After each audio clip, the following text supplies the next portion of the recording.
Arada mehribanlarımız bilen bile umru ziyaretini damat ettik.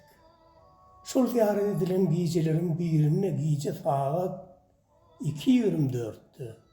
Mehribanlarımız Beytullah'ı ellep, fipalat dile edip yatak çayımıza dolanıp gelýär. Uldada Hacı Bey'in başına kuştuçya.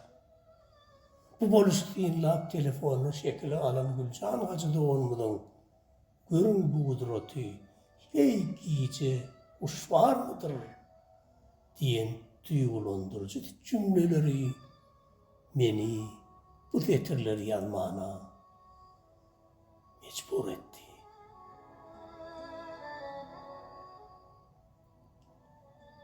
Kâbeli kuş, gel bakayın sen aşağı düş, senin bolsun göğe bir düş. Kâbeli kuş.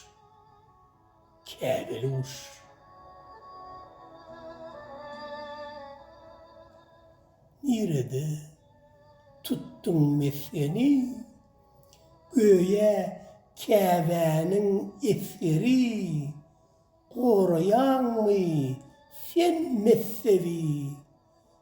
Kâbeli kuş.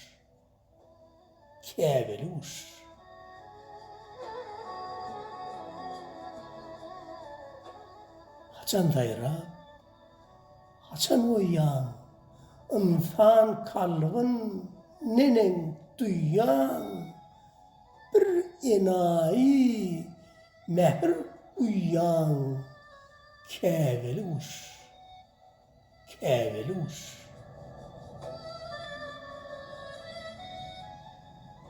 Öğrenişip tüm bilen sen, sözleşen mi, bilen sen, seçip saylap kim bilen sen? Kâbeli kuş.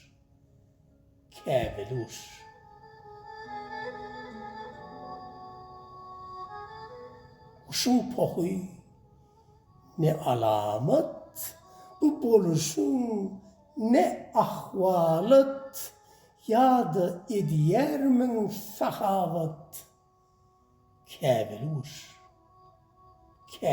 kuş.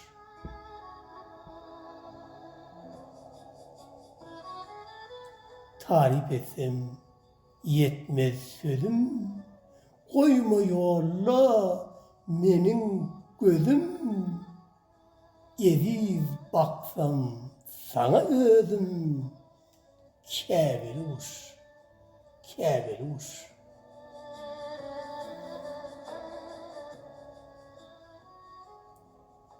6.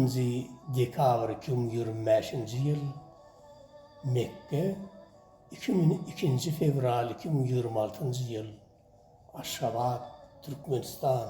Köp sağ olun.